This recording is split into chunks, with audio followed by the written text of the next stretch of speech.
All right, our next speaker, moving right along, is Ms. Ann Albano. She's a member of the Arts Council. She joins us to recount the story of a Canadian vacation, a thunderstorm, U.S. Customs. This is going to get saucy. The Trapp Family Lodge in Stowe, Vermont. Yet another thunderstorm on the Taconic Parkway, and the summer outdoor theater performance of The Sound of Music. All right, please welcome Ms. Ann Albano.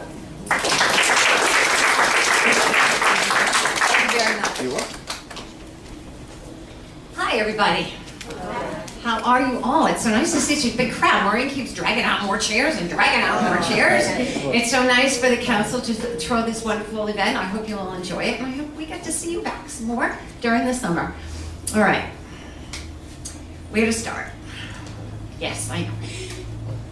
I don't know how many of you are theater aficionados or how many of you have ever performed in community theater. Anybody? Raise hands.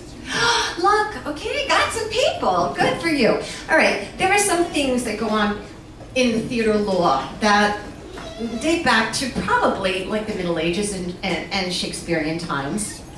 One of it is you do not whistle backstage.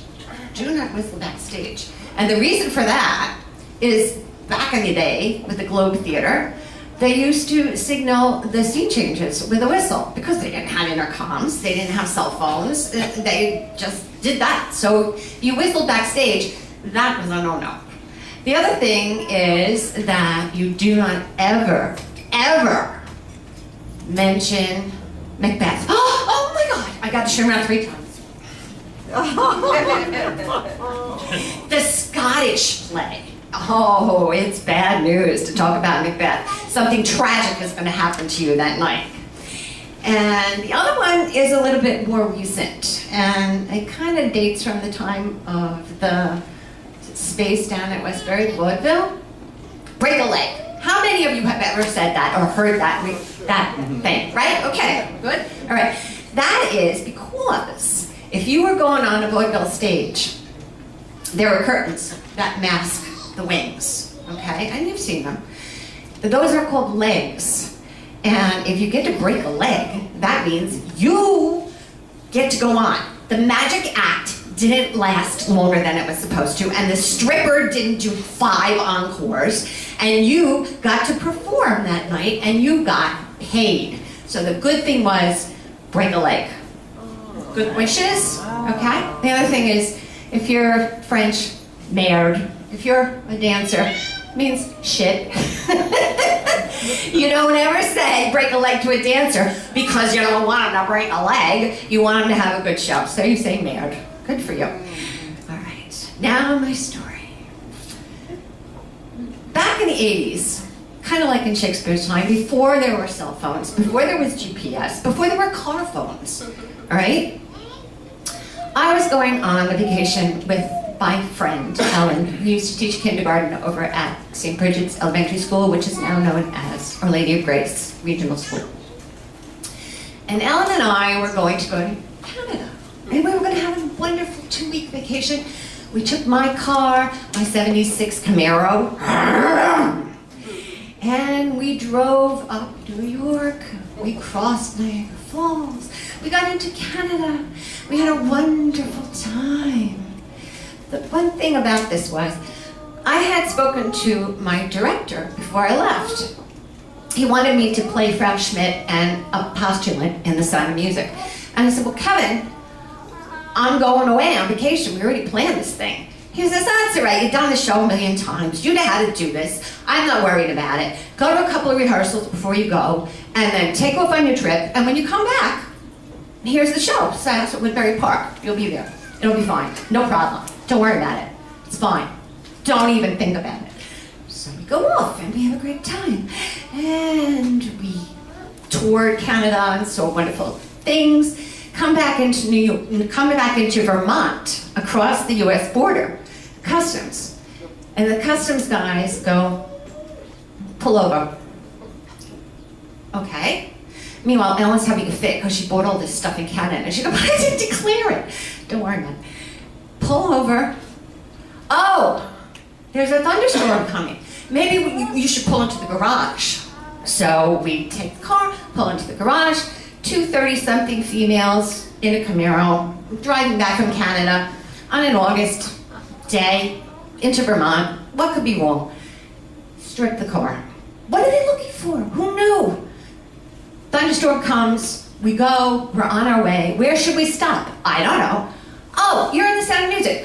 You know, in Vermont, there's Stowe, and in this winter it's a big skiing thing, but in the summer, they have the Trapp Family Lodge there. Maybe we could go there. I said, Ellen, that's a great idea. So we pull up, and they have no rooms. But we make a reservation for dinner, and we drive into Stowe, and we find some, you know, kind of cheesy-looking hotel, motel thing from the winter when they're not busy in the summer. So we got a room, and we show up at the Trapp Family Lodge, and we have a great dinner, and we go and visit the gift shop and all this other kind of stuff. We go back to the motel, go to sleep, wake up the next day, it's pouring rain. Okay, we had a thunderstorm yesterday. Now the storm caught up with us, and here we are in Stowe. But I have a performance that night in Woodbury Park. So we decided to drive on down to New York. So we're driving in the rain, and we're driving in the rain, and the rain is following us. We're bringing the rain with us down to Long Island. And we get onto the Taconic Parkway, and it's still pouring rain, and you know how the Taconic is. It's always flooded with puddles. So I said to Ellen, I said, do you think we're gonna have the show tonight? And she's like, I don't know, I'm trying to drive. Don't bother me with this nonsense. And I said, well, let's listen to the radio and hear the weather forecast. I know there's a big thunderstorm all over the East Coast. And we don't have a cell phone, and we don't have GPS, and we don't have any way to contact anybody to find out what's going on.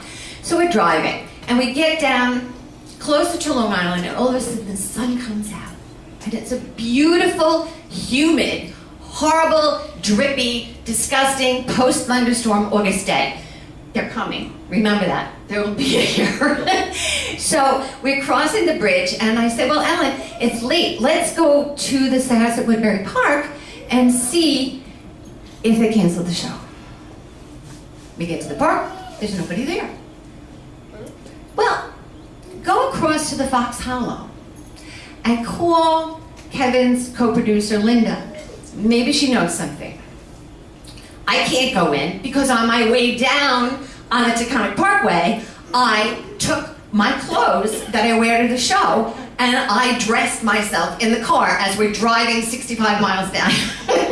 So I've got on my shorts that I rode in, and then I put my tights on over that because I had black tights because I was a postulant. So, and then I put my nun outfit on, which is a black dress and a wimple and an apron, and then over that, because, backwards. I put my Frau Schmidt outfit on, and then over that, I put the postulant outfit on, because that's the way I dress for the show.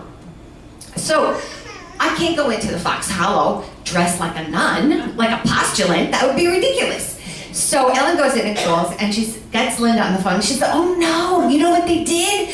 They moved the show to St. Edward's Auditorium in Syosset. So we're like, okay, let's go there. So we're driving in, and the parking lot is full of cars. And the doors to the auditorium, no air conditioning, are wide open because it's a humid August night.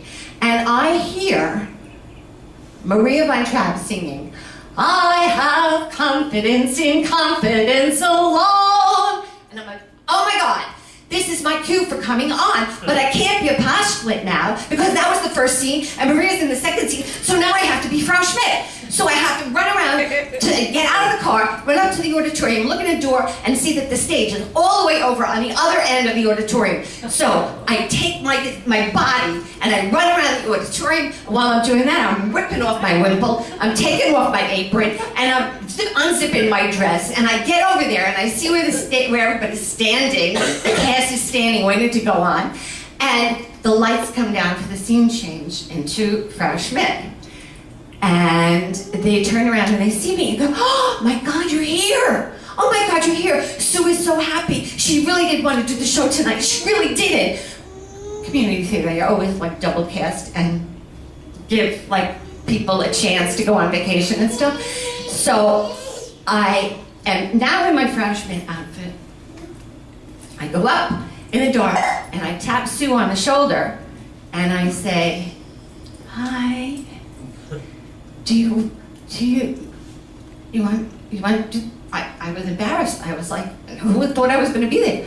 She turned around, she looked at me, she shoved the feather duster in my hand, the lights come up, I go on stage, and I go, I'm sorry, Captain, I was answering the telephone. And he looks at me like I was somebody he never saw before in his life. And he's like, okay, this is the way it's going to be. Sue went home, my girlfriend Ellen parked the car, and she had to sit through the whole 2.5 hours of The Sound of Music after driving down from Vermont in a thunderstorm. And that is why, for some people, the show must go on.